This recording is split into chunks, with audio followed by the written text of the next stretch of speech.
Hello and welcome to the Womxn Show. I'm Lanina Rasool, and today we are doing a hashtag throwback episode in honor of Women's History Month and International Women's Month.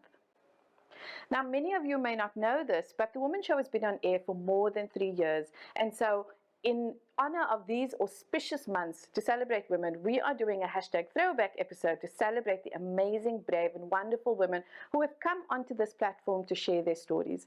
Now, some of these stories are as survivors of gender-based violence, some of them are practitioners who are working to end violence against women and children, and some of the stories are inspiring ones by women who are fighting for gender equality and female empowerment.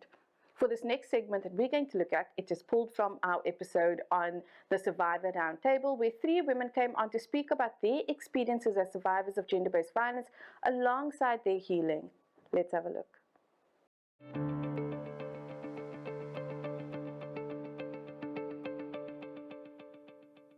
Having been victims and as survivors, I just wanted to get your take on some of that. And also, how important is it, sort of these labels that are assigned to people who have been through these traumatic experiences? And Lynn, maybe I can start with you.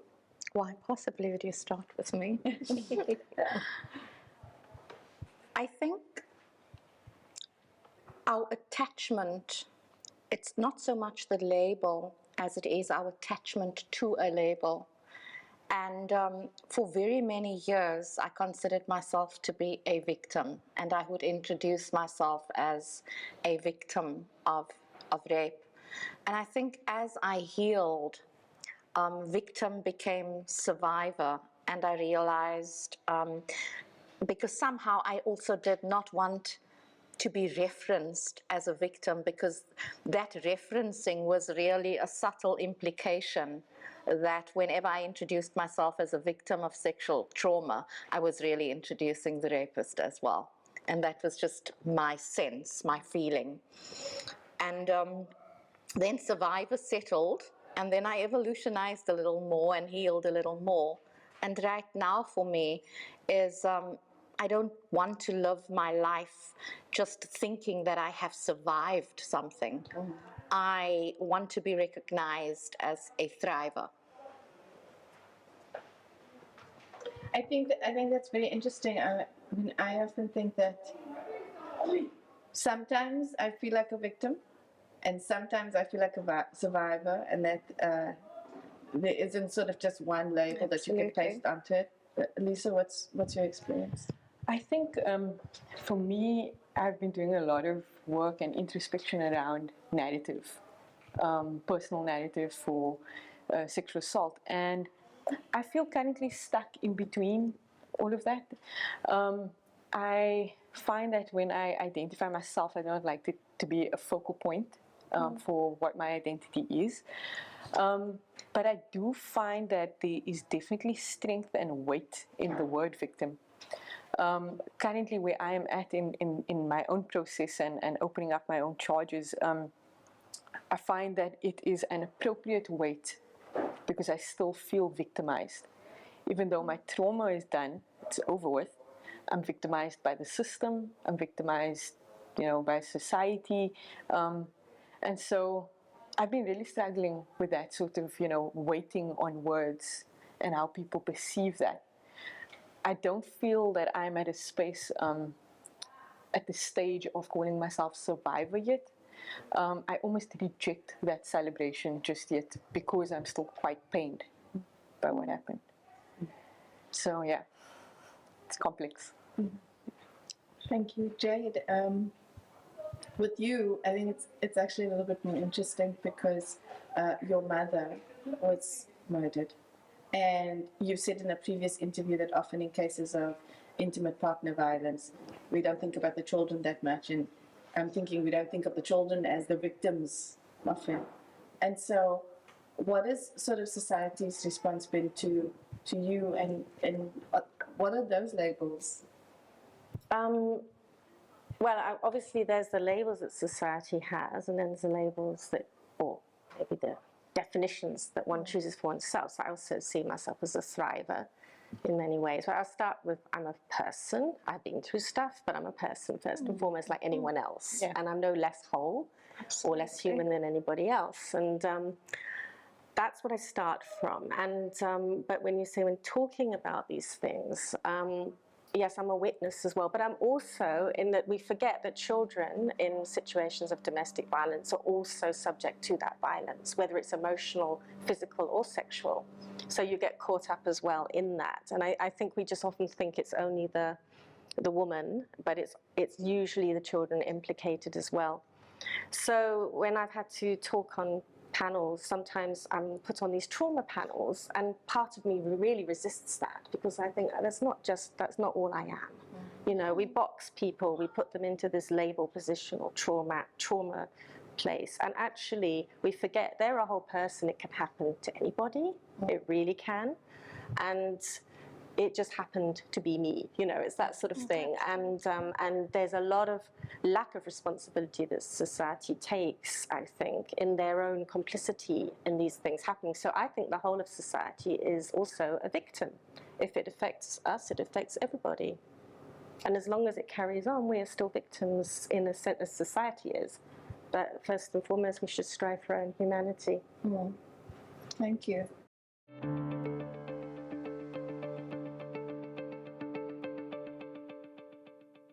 That was a segment from our previous episode, Survivor Roundtable. We are doing a hashtag throwback episode in honor of Women's History Month and International Women's Month. But for now, we're going to take a short break, and we'll be back with more after this.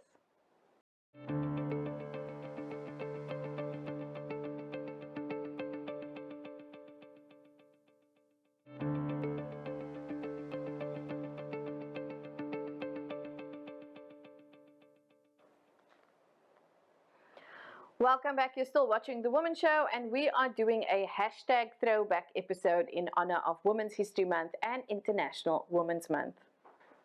Now, before the break, we had a look at a segment from a previous episode titled Survivor Roundtable. Now we are going to focus on an event that was significant in South Africa's history, but also in the fight against gender-based violence.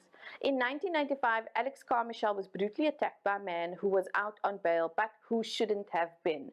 Thereafter followed a criminal case in which he was convicted, but she also sued the state and won.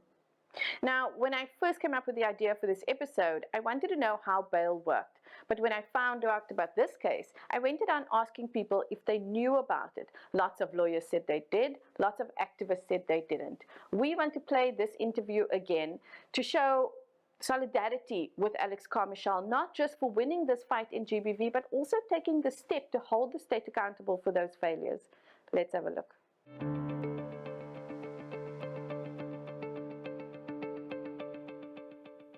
Welcome back. You're watching The Womxn Show. I'm Lenina Rasool, and tonight we are speaking about the granting of bail in sexual offences and violent crimes against women and children. Now, in 1995, Alex Carmichael was attacked violently by a man who was out on bail despite the charges being rape and murder. She then went on to sue the state for damages. This then turned into a 15-year-long trial in which the state was eventually found liable for those damages. We're going to speak to Alex Carmichael about why she sued the state and about what that experience was like for her. Hi, Alex. Thank you so much for joining us. So, Alex, you were attacked by a man who was out on bail, and then you sued the state for damages. For context, can you run through what made you believe that the state should be liable for the damages that you suffered? I had absolutely no idea that my assailant, Francois Couture, had a 4-year suspended sentence for aggravated assault. But I did find out subsequently after he'd attacked the second woman, Lorena Blanche. And that's when I started going to the public prosecutor here in Knysna and saying, please, you have to do something about him. He's a danger. He was staying at Mitzi. He admitted that he couldn't control himself around women in bathing suits. I mean, they had all this information that said that their hands were tied and couldn't do anything. So leading up to my assault, I met an advocate in Port Elizabeth, and he said that there was a circular that had been released to all the provincial magistrates, saying that their hands weren't tied, but they could make a decision about criminals who had a previous violent history. And he said, if there's anything, go back to the public prosecutor and explain that to her. And because they let him out on his own recognizance. I mean, he nearly murdered a woman and then was let out on free bail. So they didn't take his 4-year suspended sentence into, they just didn't take it seriously, obviously. And then they did nothing. And then what happened there, then, 2 weeks later after meeting this advocate in Port Elizabeth, I was attacked by him. And he was phoned immediately and told the news, and he said that I must take action against the state because they were culpable for this. So that's why I did it. I mean, I didn't, recover from my injuries and go, right, and I'm going to sue the state. And there was no talk about money at that stage. Not that that was the issue. The issue was that I had to prove that they had a duty of care towards ordinary people like me. Thank you. So, Alex, the case went on for many years. Obviously, this must have taken a toll on your emotional health, on your financial health, and just on your life in general. Could you tell us a bit about how much of a disruption it was to your normal way of life, given that you were already recovering from a violent assault? Well, Janina, the whole thing took 15 years. So the first part of the case was it was a test case, obviously, so I had to prove that they did have a duty of care towards, women and children. Bouncing in and out of every court in South Africa for 7 years, it did take its toll on me. But that was just the merits of the case, because the case was split. So then it took another 7 years to determine the quantum or the damages. And that was a completely separate thing. But to answer you about the first 7 years, I think, I was so deep in it. And at first, obviously you take something like that really personally, that you've been assaulted and, it's an outrage. And meantime, the statistics over a weekend of the amount of assaulted women in this country is an outrageous amount. So at first it was personal, and then as the case proceeded, sort of going in the direction of the Constitutional Court, I realized that it wasn't about me anymore. So that's what actually kept me going. I mean,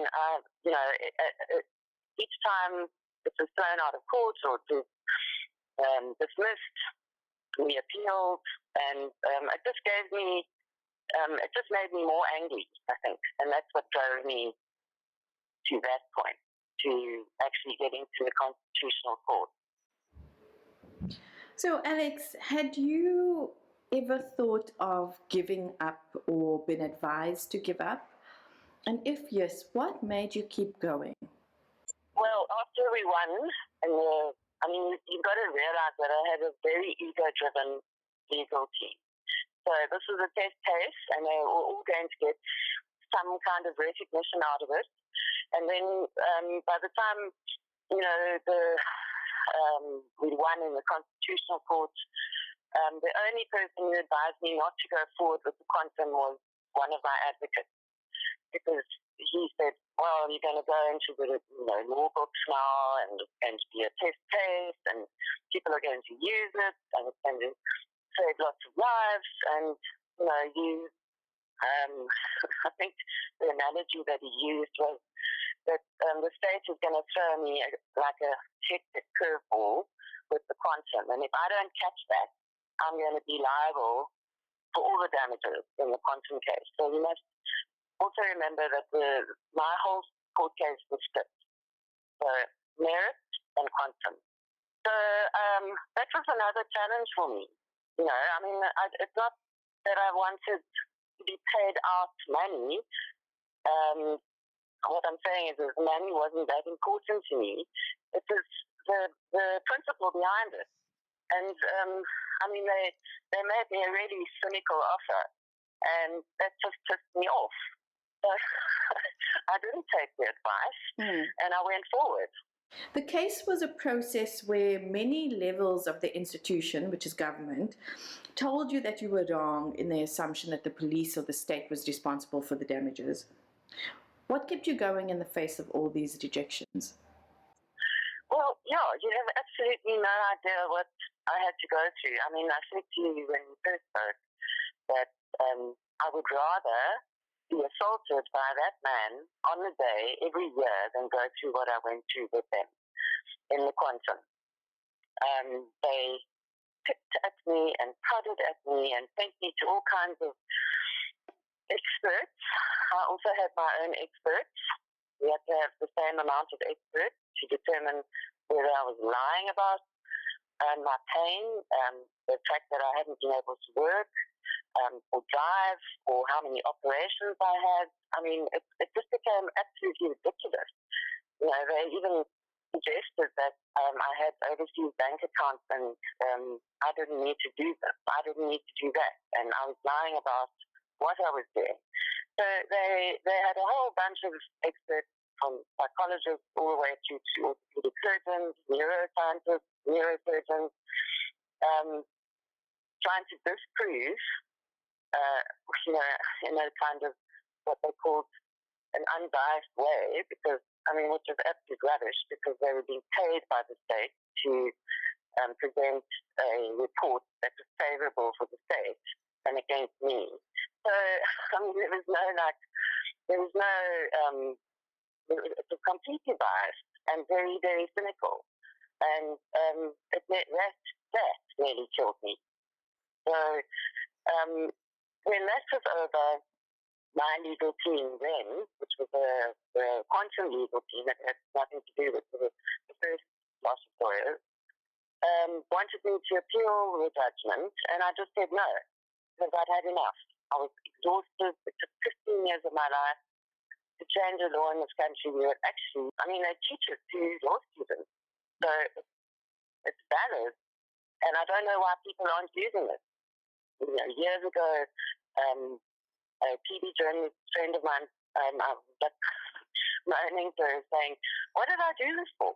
Why did I waste my life? I mean, I could have been doing other stuff. I could have had a proper life. What was the point of it all?" And she said to me, "Nothing's going to happen now, but you'll see in 20 odd years, somebody will pick this up and run with it. So what you've done isn't an absolute ban." Alex, thank you so much for sharing your story with us. You know, there's a lot of women out there who are going through the system for various reasons and coming up against barriers. As someone who spent 15 years taking on the state, could you offer some advice to women who are out there? Well, I was thinking about that question because when you say like system or justice system, it implies that it's a well-oiled working machine, but it isn't. And I also think that the men who are a part of that system, like the judges and the lawyers, they don't really care about what happens to women. I mean, just the case in point, when I went to the appellate division in Bloemfontein, one of those judges actually said about Urena Blanche, she was assaulted before me. He beat her up so badly and raped her. She was lying in her own blood in the mud, and he got a fright. He actually went and handed himself over to the police. That esteemed judge, on a scale of 1 to 10, gave that a 5 in the appeal court. I mean, obviously he was wrapped over the knuckles for it, but That's the initial reaction. It's not a bad thing. It's a normal thing, you know. I forgot actually the crux of the question. Well, how would what would I advise to women going through this? You know, petitioning the very people that, or protesting in the street against the very people that are in control of that kind of judiciary and the government, I don't think it works. I think there must be another way that women can band together and you know, make a statement. There must be some kind of loophole where this government and the judiciary can be sued in a class action. That's what I think. I think to do it individually is absolutely pointless. It's they undermine you. You know, you're just an hysterical woman. We don't really take you seriously. I mean, come on, you must know that. You know, I'm like borderlining here on feminism, but we don't even get paid what men get paid. So how are you going to be taken seriously when you are accusing another man of brutally assaulting you and raping you? I mean, they don't take it seriously. And I say they, it's a huge generalization, I know, but that was my experience. You know, I mean, I had as I say, I had a very ego-driven group of lawyers, and they wanted a name. They wanted a name associated with the test case that was going to go down in South African law history. So they didn't really care what I was going through or about what I was going through.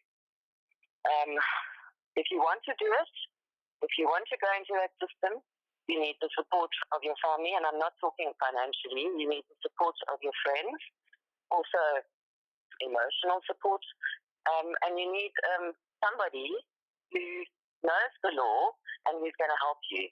And there are groups like that. But there's so many people, there's so many women that are being attacked and raped, and you know, they can't cope with like a pro bono thing. Obviously, people have to earn a living, even in, you know, lawyers have to earn a living. But I just think that you have to find a way to find a loophole in that system. And that's why I say like a class action. I mean, if all the women who have ever been raped and assaulted in this country brought a class action against safety and security and justice, essentially the government, you might have a chance. But I mean, look what's happening now in this lockdown. The government is you know, people are suing them and they're winning their cases. And, you know, it's like they're happy about that because they've got too much power now in this lockdown. And this is when these things are happening. I mean, I nearly puked in my mouth when Cyril Ramaphosa said the second biggest pandemic in South Africa is gender-based violence. I mean, do you honestly think he really is a toss about that? I don't think so. You know, I mean, I thought, what is he even saying? He's got nothing to say about anything, and then he's saying that, you know, that it's the biggest second pandemic. I mean, what about before the lockdown? You know? Exactly. What about before? Yeah. Thank you, Alex. Thanks for coming on the show and sharing your thoughts with us.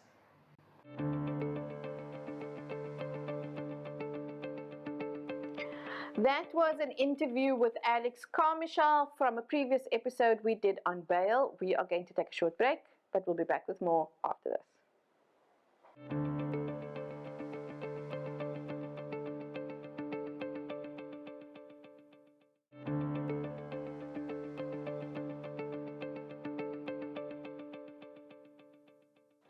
Welcome back. You're still watching The Womxn Show, and we are doing a hashtag throwback episode in honor of International Women's Month and Women's History Month. Now, we have been playing segments from previous episodes celebrating the women who have come onto the show to share their stories. One of these is an interview done last year with Lebogang Ramafoko, who was the former CEO of Tekano, a non-profit that hosted critical dialogues called Her Story, celebrating women's history and particularly women in the service industry. Let's go have a look.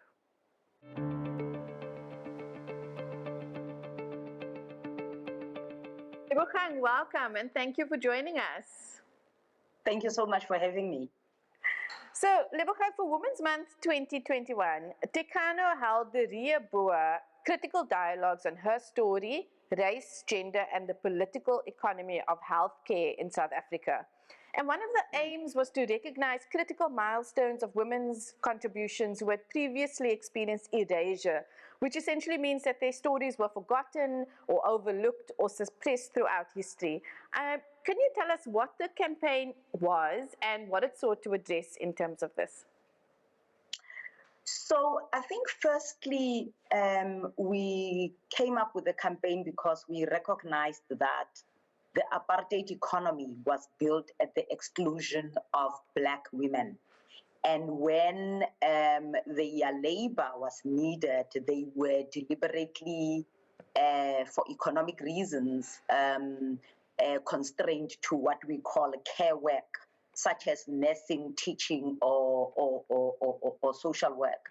We will remember that we mark the 9th of August in South Africa as a day where women marched because their movement, like the movement of Black men, was being constrained in places of employment. So their work was really confined to these areas. We know that globally, this kind of care work where many women are concentrated is ignored.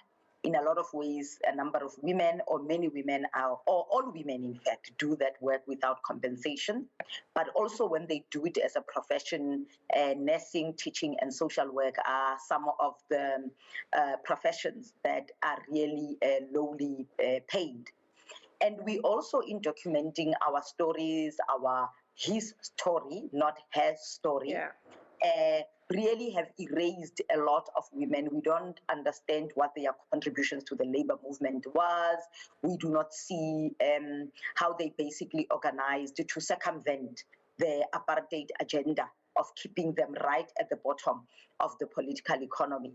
And the aim as a decolonial Africanist feminist organization that addresses health equity in order to build an inclusive society was to recognize the contribution that these women made, but not only to recognize individual women, because I don't think that we can recognize all of them. We also recognize that although women have been erased, even when you recognize some women, you do that at the exclusion of others. But it was also to surface some of the conversations that I'm talking about right now, about how the political economy of healthcare in South Africa has impacted on women and how it continues to impact on women. So that was a campaign which was, it started on social media, where we were calling on women to remember those women that have been forgotten.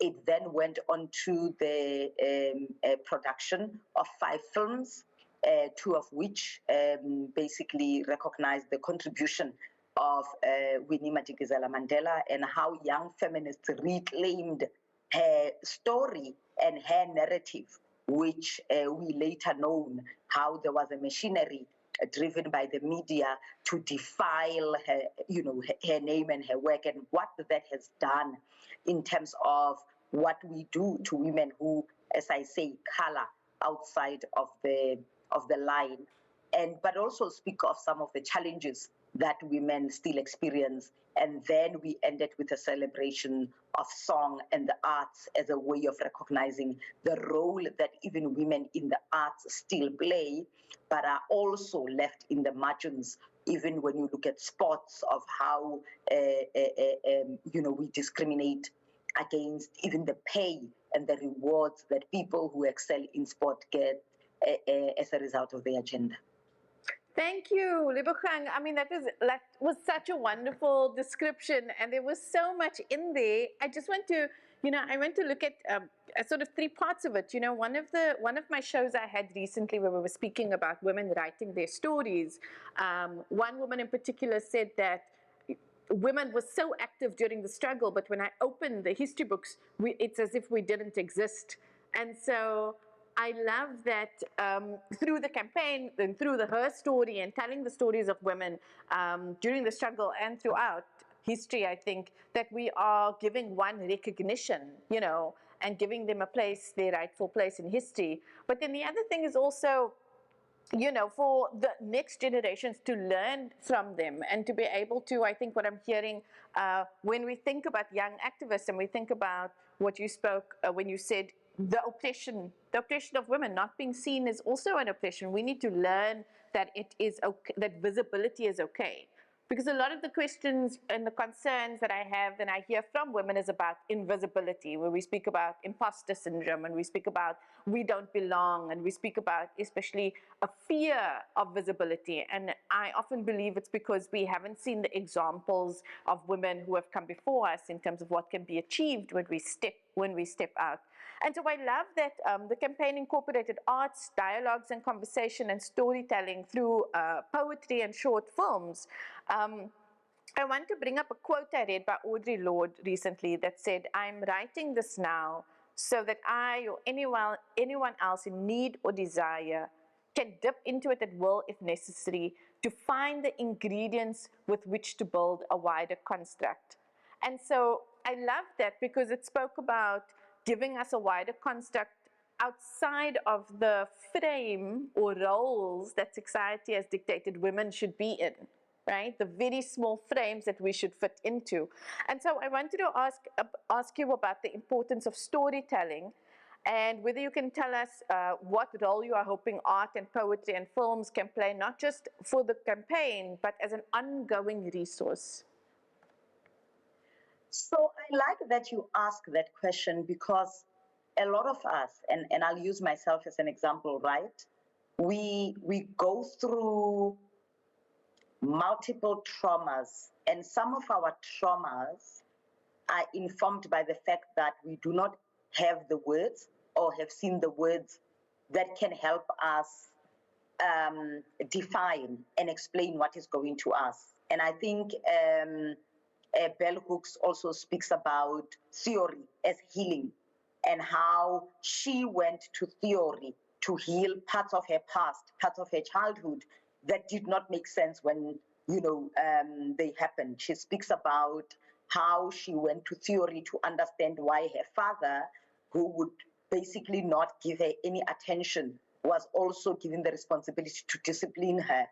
And I think for her, when she then understood patriarchy, she understood why the society was handled that way. So without theorizing what story does and what we listen, when we listen to other stories, it has one, including poetry, the healing effect of helping us put words to what for many oppressed people, especially women in this regard, can be very, very painful emotions that many women, particularly black women, suffer from. So the idea that even when you are in a position of power, which is what we are seeing right now, or let me not even talk about power, but positions of authority, you will feel so alone. And rather than understand, because that's what story and theory do, is to help you understand the environment, you start taking it on yourself. I don't know how many women I know who have gotten into these positions of power who talk about the sleepless nights, the fear that they have before meetings, because they have taken on the violence of the environment as their own failures. So what story does, when you've got artists, when you've got poets, when you've got filmmakers, when you've got people who write their own biographies, when you've got fictional writers, all of those are really, for me, doing what I call care and healing work. They are giving meaning whether they are writing a children's book, whether it's Pumla Gola who's writing about the female fear factory, whether it is about, Bell Hooks, who has left us just such a huge a body of knowledge. Everybody that contributes, whether it is Tandiswa Mazwai, who's asking us, all of those artworks we respond to and speak to the different parts of us, whether it is through dance, it is through poetry. So it is not only, as unfortunately in this country, we are also performing another form of violence. We've relegated them to the arts, and we've lumped them as the arts. It's just, one body of work that is an extra. What this kind of documenting and telling stories does, it not only leaves a legacy for other women who are battling with these feelings. I mean, you basically just quoted from another, writer. It helps us make sense of a world that, if you don't make sense of it, can really harm you, where in fact the harm, and I think any form of oppression works that way. Oppression works when the harm is not inflicted outside. It's done by an invisible hand. And so the harm we give ourselves when we don't have story, when we don't have theory, when we don't have autobiographies, when we don't have the arts, is circumvented when you introduce story and the arts and theory, because it then can, even if it helps you and I breathe and say, I now understand how heteropatriarchy works, and I understand why I am feeling so inadequate, even when I'm the first person to wake up and go to work, and I'm the last person to sleep, and I'm the brightest person in the room, but I'm afraid to say my opinion because, one, the environment is not enabling, but also the fear that I already come up with the self-stigmatization that I have experienced when I don't understand how the system operates. Wow, Libokang, I mean, I am so in love with that answer and just everything. I mean, I feel like I've gotten some ingredients now that formed a wider construct for my own sort of meaning making. And I feel, I read and watch a lot. So I feel almost affirmed in that because, I had a show the other day where we were speaking about just women taking time, and especially Black women taking time out to try and understand and make meaning and go internally to try and heal, and how that is often just not done. It goes against sort of the strong Black woman narrative where we just got to be chugging and going. So I love that you said that, and I love that you said that it's also part of sort of healing. And I think what I have personally found, if I may say, just from reading other things, is that women have a tendency to also blame ourselves until we understand the wider construct.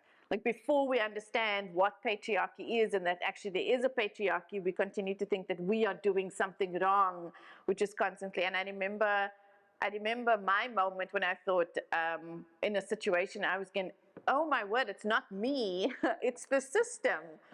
And then starting to look at that system and how that just opened up a whole different world where I was not wrong all the time, which is something that women struggle with. I wanted to ask, so one of the things that I come across now, I'm having the show, I'm having women on, lots of powerful women on, and there is a need, I think, not just in South Africa, but globally, for women, and especially for Black women, to come forward and start telling our stories for the reasons that you mentioned in your previous answer. But there seems to be, I mean, at its baseline, we sometimes call it imposter syndrome, but the lady that was on the show earlier, I mean, her comment struck me before she went into her history. She said, I'm sure no one's interested in how I grew up. And I said to her, we are interested in how you grew up, and how you grew up, living in a garage with your mother, who's a cleaner, but still raised you 4 kids to go on and to have this amazing company, is important. I want to ask you, and also, as you speak to the women out there about the importance of telling our stories. Yes. So, I mean, I think, oh my goodness, I mean, I think one of the biggest issues that we need to recognize is this. Firstly, patriarchy as a system not only does it oppress women, but like apartheid and racial discrimination, it asks those that have been oppressed to oppress others. So the enforcers that culturally, and I put it in inverted commas, historically, the expectation is that women are the ones that must discipline, are the ones that must put women into line. We say children, but you see at teenagehood, our emphasis is not even on the boy child. The emphasis is on the girl child. And one of the things that other women then do, or the system makes other women do, is to then tell us on a daily basis, that we can't be seen.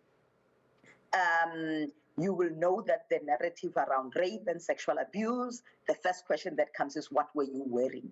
When you are loud, which is something that I grew up with because I am very loud, I wasn't told you will be on Cape TV and you will shape opinions and you will be on these stages. It was like, you talk too much for a girl.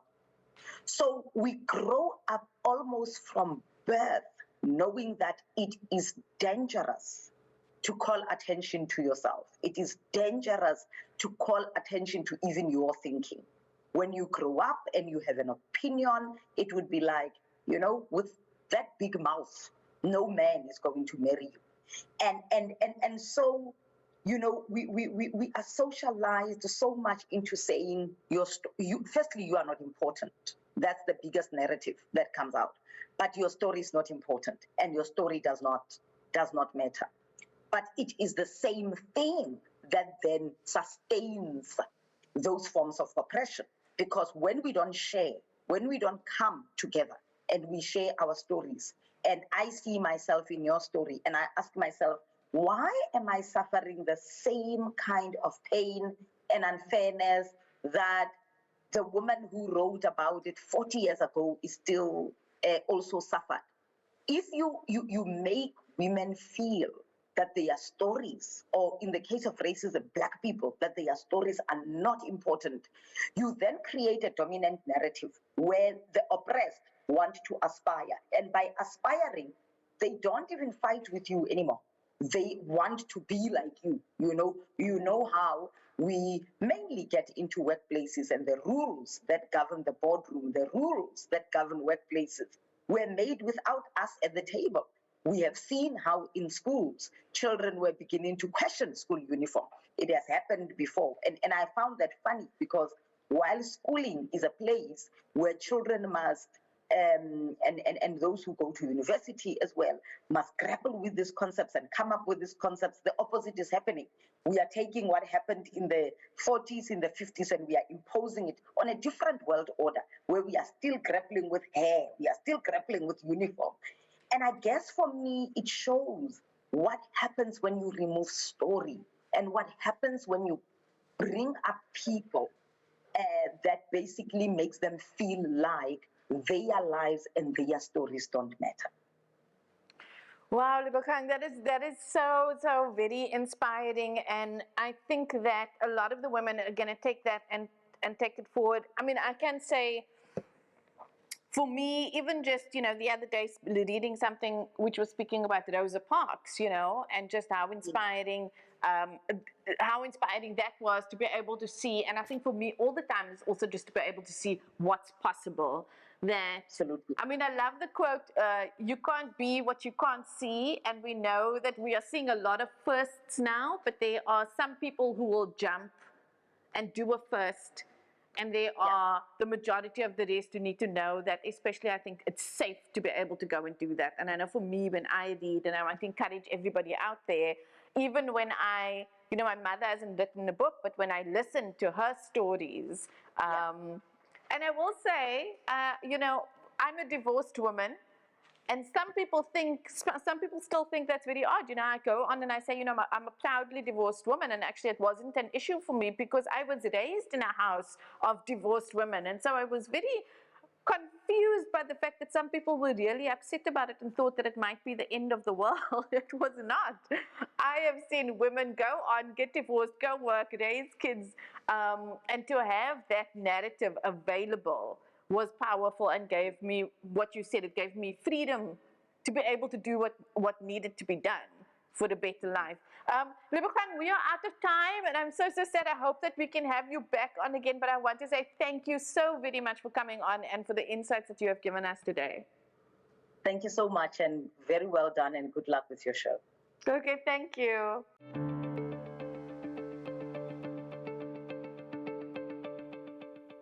That was Lebogang Ramafoko speaking about the importance of women's history. We are going to take a short break, but we'll be back with more after this.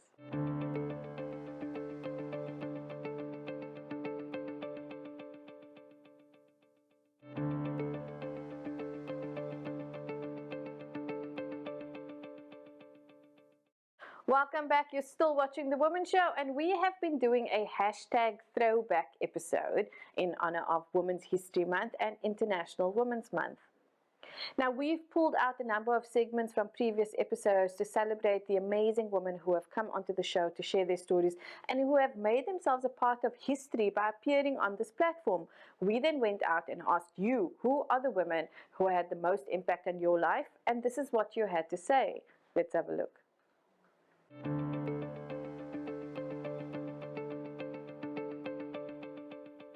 I'm Felicity Guest, and I'm founder of Child Maintenance Difficulties in South Africa. I'm a late bloomer in advocacy, but boy, have I played catch up. I've been incredibly inspired by so many women, but particularly Black women, because they had to be really brave and courageous to speak up against social injustice. And one of the women that really inspired me was Albertina Sisulu. She'd never experienced racism until she started practicing as a nurse in Johannesburg. And from her own experiences and what she witnessed, it stirred something up inside her. And shortly after that, she met Walter Sisulu, and she became quite involved in politics. She was one of the core members who organized and led the protests to the union buildings to fight against the Dompas. And that took a huge amount of bravery back in 1956. But it didn't end there for her. She dedicated the rest of her life to fight injustices.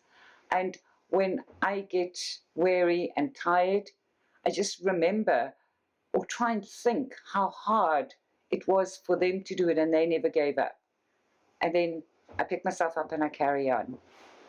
Hi there, I just want to do this video to talk about International Women's Day and International Women's Month.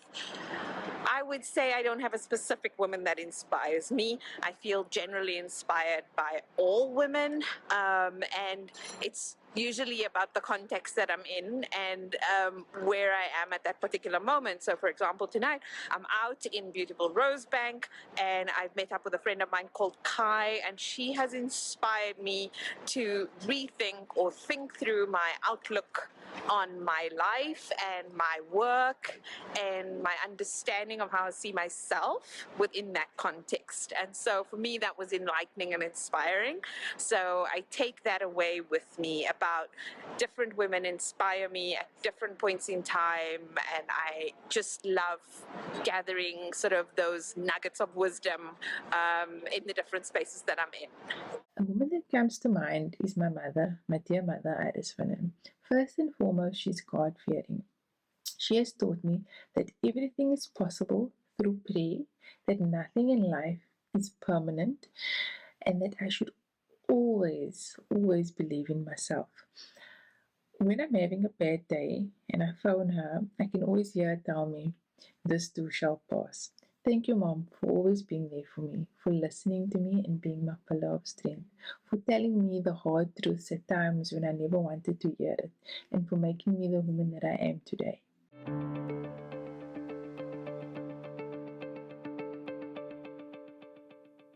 That was commentary from some of you about the women who have had the most impact on your life.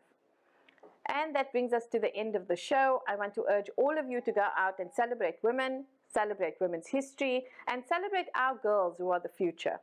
That's all we have for today. Thank you for joining us. I'm Lenina Rasool. Goodbye.